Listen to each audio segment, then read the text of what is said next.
Emmanuelle André, bonsoir. Bonsoir. Directrice adjointe de la Foire du Dauphiné à Romans. On se rencontre pour l'ouverture de cette 80e édition de la Foire du Dauphiné. Bon, évidemment, vous n'avez pas connu les premières, mais ça fait longtemps que vous avez entendu parler de la Foire du Dauphiné avant même d'en prendre les rênes bientôt. Ah oui, moi je suis d'un village pas très loin d'ici, j'en ai toujours entendu parler. La foire de Romans, évidemment, j'en ai toujours entendu parler.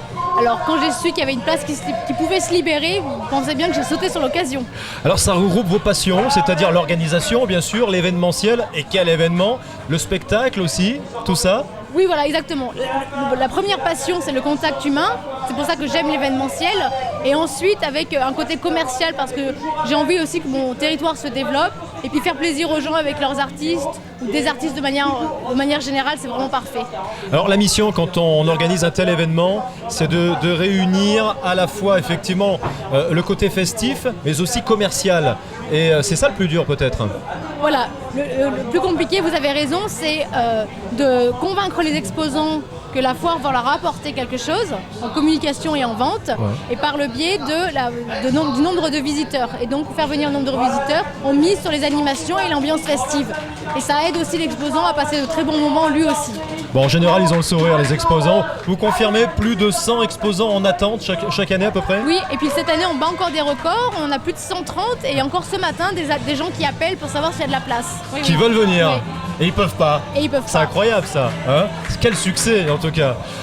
Le succès donc c'est effectivement le côté populaire, le côté festif. Et on a l'impression quand on arrive à la foire qu'il se passe constamment quelque chose. On croise des musiciens par-ci. Il y a 14 restaurants chaque soir qui vont proposer des animations. Oui, là, vous avez raison. Dès l'entrée, on met le paquet avec des musiciens, de l'ambiance d'éclairage. Cette année, on a même mis une grande roue à l'entrée, parce qu'on a 80 ans, donc ça se fête, ça se voit.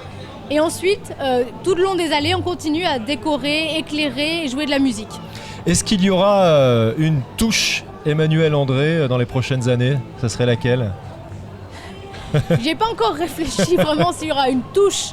Et puis, il y a beaucoup de choses qui sont déjà superbes. Donc, déjà arriver à faire perdurer tout cela. Et après, la touche, c'est peut-être plus les gens qui le verront plutôt que moi.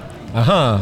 Ah oui, ça sera peut-être même sans forcément le vouloir qu'il va se passer des choses. Oui, voilà. D'accord. Bonne foire en tout cas, Emmanuelle. Merci. J'imagine que là, c'est le jour J, vous courez dans tous les sens. C'est quoi qu'il faut régler la première journée, les prises de courant, les choses comme ça, les petits détails techniques? Vous avez raison, cette mise en route, c'est pas la journée la plus calme parce que déjà les équipes aussi se remettent sur leur poste, il faut leur réexpliquer et puis c'est là que tout le monde arrive en même temps et qu'effectivement il faut régler les derniers détails pour que les rouages et la roue continuent à tourner toute la semaine.